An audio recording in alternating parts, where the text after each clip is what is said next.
एक गांव में भागवत कथा का आयोजन किया गया। पंडित जी भागवत कथा सुनाने आए। पूरा सप्ताह कथा वाचन चला। पूर्णावती पर दान दक्षिणा इकट्ठा करके घोड़े पर बैठकर जाने लगे। उसी गांव में एक सीधा साधा गरीब किसान भी रहता था, जिसका नाम था धन्ना जाट। धन्ना जाट ने उनके पांव पकड़ लिए और बोला, पंडित जी महाराज, आपने कहा था कि जो ठाकुर जी की सेवा करता है उसका बेड़ा पार हो जाता है। आप तो जा रहे हैं, लेकिन ना तो मेरे पास ठाकुर जी है, ना ही मुझे उनकी सेवा और पूजा करनी आती है, इसलिए आप मुझे ठाकुर जी देकर पधारे। पंडित जी ने कहा, चौधरी तुम ही ले आना। धन्ना जाट ने कहा, मैंने तो कभी ठाकुर जी को देखा नहीं, लाऊंगा कैसे। पंडित जी को घर जाने की जल्दी थी। उन्होंने पिंड छुड़ाने के लिए अपना बांग घोटने का सिलबट्टा दे दिया और बोले, यही ठाकुर जी है, इनकी सेवा पूजा करना। धन्ना जाट ने कहा, महाराज मैं सेवा और पूजा का तरीका नहीं जानता, कृपा करके आप मुझे तरीका भी बता कर जाइए। पंडित जी ने कहा, पहले खुद नहाना, फिर ठाकुर जी को नहलाना, इन्हें भोग चढ़ाकर फिर खाना खाना। इतना कहकर पंडित जी घोड़े पर बैठकर फटाफट चल दिए। धन्ना जाट सीधा एवं सरल आदमी था। पंडित जी के कहे अनुसार सिलबट्टे को बतौर ठाकुर जी समझकर अपने घर में स्थापित कर दिया और दूसरे दिन स्वयं स्नान कर सिलबट्टे के रूप में ठाकुर जी को भी नहलाया। विधवा माँ का बेटा था, खेती भी ज्यादा नहीं आती थी, इसलिए भोग में अपने घर में बनी हुई बाजरी की रोटी और मर्गी जो अपने हिस्से में थी उसको ठाकुर जी के सामने रख दिया और कहा, पहले आप खाइए, फिर मैं खाऊंगा। जब ठाकुर जी ने भोग नहीं लगाया तो बोला, पंडित जी तो धनवान थे, खीर पूरी और माखन का भोग लगाते थे। मैं तो गरीब जाट का बेटा हूँ, इसलिए मेरे पास चटनी रोटी का भोग है, आप कैसे लगाएंगे।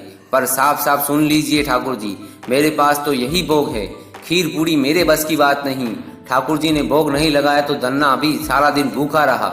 इस तरह रोज एक बाजरे का ताजा टिक्कड़ और मिर्च की चटनी रख देता, भोग लगाने की प्रार्थना करता। ठाकुर जी तो पसीज ही नहीं रहते। यह कर्म निरंतर 6 दिन तक चलता रहा। छठे दिन धन्ना जाट बोला, ठाकुर जी चटनी रोटी खाते क्यों शर्माते हो, आप कहो तो मैं आंखें बंद कर लेता हूँ, फिर खा लो। ठाकुर जी ने फिर भी भोग नहीं लगाया। धन्ना भी भूखा प्यासा था। 7वें दिन धन्ना जाट बुद्धि पर उतर आया, फूट फूट कर रोने लगा और कहने लगा, सुना था आप दीन दयालु हो, पर आप गरीब की कहाँ सुनते हो। मेरा रखा यह टिक्कड़ व चटनी आकर नहीं खाते हो, मत खाओ, अब मुझे भी नहीं जीना है। इतना कहकर उसने सिलबट्टा उठाया और अपना सिर फोड़ने के लिए तैयार हुआ। अचानक सिलबट्टे में से एक प्रकाश की गूंज प्रकट हुई और धन्ना का हाथ पकड़कर कहा, देख धन्ना, मैं तेरा चटनी टिक्कड़ खा रहा हूँ। ठाकुर जी बाजरे की चटनी मजे से खाने लगे। जब आधा टिक्कड़ खा लिया तो धन्ना बोला, क्या ठाकुर जी मेरा पूरा टिक्कड़ खा जाओगे, मैं भी 6 दिन से भूखा प्यासा हूँ, आधा टिक्कड़ तो मेरे लिए भी रखो। ठाकुर जी ने कहा, तुम्हारी चटनी और रोटी बड़ी मीठी लग रही है, बहुत अच्छी लग रही है, तुम दूसरी खा लेना। धन्ना ने कहा, प्रभु माँ मुझे एक ही रोटी देती है, यदि मैं दूसरी लूंगा तो माँ भूखी रह जाएगी। प्रभु ने कहा, फिर ज्यादा क्यों नहीं बनाते हैं। धन्ना जाट ने कहा, खेत छोटा सा है और मैं अकेला। ठाकुर जी ने कहा, और खेत जोत ले। धन्ना बोला, प्रभु मेरे पास बैल थोड़े ही है और मैं खुद जोतता हूँ। ठाकुर जी ने कहा, नौकर रख ले।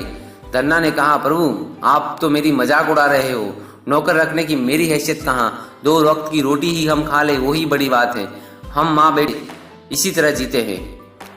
इस पर ठाकुर जी ने कहा, चिंता मत कर, मैं तेरी सहायता करूंगा, मैं तेरी मदद करूंगा। कहते हैं बस तब से ठाकुर जी ने धन्ना का साथी बनकर उसकी सहायता करनी शुरू कर दी और धन्ना के साथ खेत का कामकाज कर उसकी अच्छी जमीन एवं बैलों की जोड़ी भी दिलवा दी।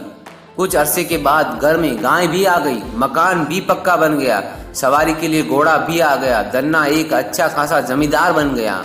उसके साथ बहुत सारे पैसे हो गए उसके पास। कई साल के बाद पंडित जी पुनः धन्ना के गांव में भागवत कथा के लिए आए। धन्ना भी उनके दर्शन को गया। प्रणाम कर बोला, पंडित जी आप जो ठाकुर जी देकर गए थे वह 6 दिन भूखे प्यासे रहे और मुझे भूखा प्यासा रखा। 7वें दिन उन्होंने भूख के मारे परेशान होकर मुझ गरीब की रोटी ही खा ली। उनकी इतनी कृपा है कि खेत में मेरे साथ कंधे से कंधे मिलाकर हर काम में मदद करते हैं। अब तो घर में गाय भी है, 7 दिन का घी दूध का सीधा यानी बंदी का घी दूध मैं ही भेजूंगा। पंडित जी ने सोचा मूर्ख आदमी है, मैं तो भांग घोटने का सिलबट्टा देकर गया था, गाँव भेजूंगा। पंडित जी ने सोचा मूर्ख आदमी है, मैं तो भांग घोटने का सिलबट्टा देकर गया था। गांव में पूछने पर लोगों ने बताया कि चमत्कार तो हुआ है, धन्ना अब गरीब नहीं रहा, जमींदार बन गया है। दूसरे दिन पंडित जी ने धन्ना से कहा, कल कथा सुनने आओ तो अपने साथ अपने उस साथी को लेकर आना जो तुम्हारे साथ खेत में काम करता है। घर आकर धन्ना ने प्रभु से निवेदन किया कि कथा में चलो। प्रभु ने कहा मैं नहीं चल सकता, तुम जाओ। धन्ना बोला, तब क्या उन पंडित जी को आपसे मिलाने घर ले आऊं? तब प्रभु ने कहा, बिल्कुल नहीं, मैं झूठी कथा कहने वालों से नहीं मिलता।